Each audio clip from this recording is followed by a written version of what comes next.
৩০৩ বছরের পুরনো এক ইতিহাসের সাক্ষী ঘোষবাড়ির মহাপুজো, যেখানে প্রজন্মের পর প্রজন্ম ধরে জ্বলে আসছে মন্ত্রপাঠের আগুন। আজও সীমান্ত পার বাংলাদেশ পর্যন্ত পৌঁছে যাচ্ছে এই উৎসবের সুর। চলুন আমরা এক নজরে দেখব কিভাবে এই বাড়ি শুধু পুজোর কেন্দ্র নয়, বরং চলচ্চিত্র, শিল্প ও মহিলা প্রতিমা শিল্পীর ঐতিহ্যের মিলন ক্ষেত্র হয়ে উঠেছে।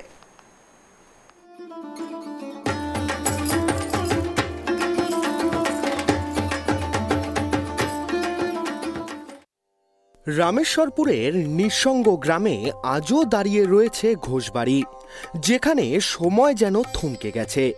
৩০৩ বছরের পুরনো এই প্রাসাদ, যার দেওয়াল, দরজা আর মেঝেতে আজও বয়ে চলেছে শতাব্দীর ইতিহাস।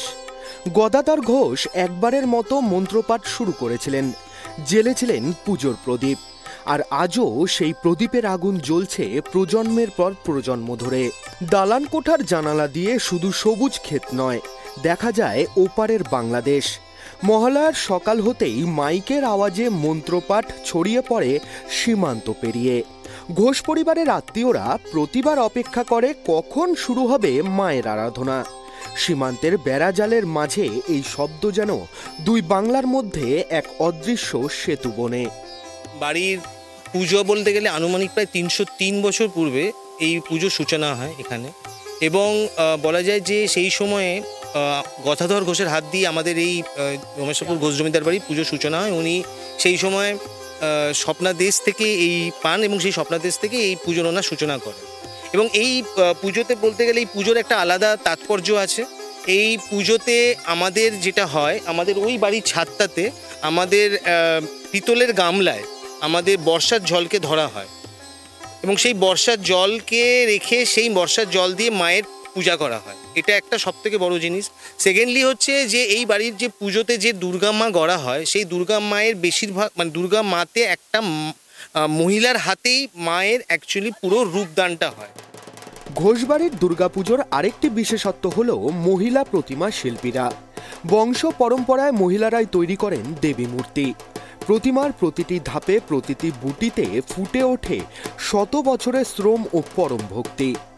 এই মহিলারা আমরা ঠাকুরটাই গড়ি, আর সেই ৩০০ বছরের উপরে হয়ে যাচ্ছে পুজোটা। আগে আমার শাশুড়িরা করতো, ঠাম্মা শাশুড়ি সবাই করতো।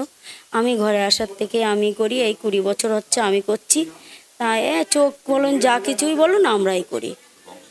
বংশ পরম্পরাই হচ্ছে, জমিদার আমল থেকেই হচ্ছে। ঘোষবাড়ি শুধু পুজোর আবহ নয়, চলচ্চিত্র ইতিহাসের স্বর্ণক্ষেত্র।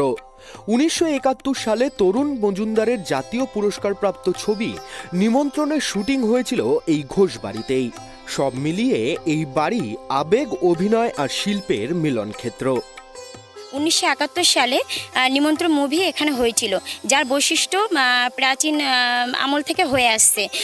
ওই মুভির লেখক ছিলেন তরুণ বন্দ্যোপাধ্যায় এবং অভিনেতা অভিনেত্রী ছিলেন অনুপ কুমার, সন্ধ্যা রায়। এই পুজো কেন্দ্র করে এখানে যে মুভিটা হয়েছিল নিমন্ত্রণ মুভি, জমিদার বাড়ি প্রত্যেকটা সদস্যকে নিয়েই এই নিমন্ত্রণ মুভিটা হয়েছিল। মহালয়ার দিন থেকে শুরু হওয়া ১০ দিনের পুজো আজও সেই প্রাচীন ঐতিহ্যের সাক্ষী। প্রতিটি মন্ত্রপাঠ, প্রতিটি ঘণ্টাধ্বনি, প্রতিটি দ্বীপ, সবকিছু মিলিয়ে হয়ে ওঠে এক সঙ্গীতময় উৎসব, যা সীমান্ত, সময় এবং প্রজন্ম পার হয়ে বাংলার হৃদয়ে গেঁথে থাকে। ঘোষবাড়ির এই পুজো শুধু ধর্ম নয়, এটি ইতিহাস, চলচ্চিত্র, সীমান্তপার বাংলার মানুষ আর মহিলাদের শিল্পের মিলনক্ষেত্র। ৩০৩ বছরের এই আগুন আজও জ্বলছে, যা আমাদের শেখায় সাহস, ভক্তি ও ঐতিহ্য কখনো বিলুপ্ত হয় না। বসিরহাট থেকে সিরাজুল মিস্ত্রির রিপোর্ট, ট্রাইব টিভি বাংলা।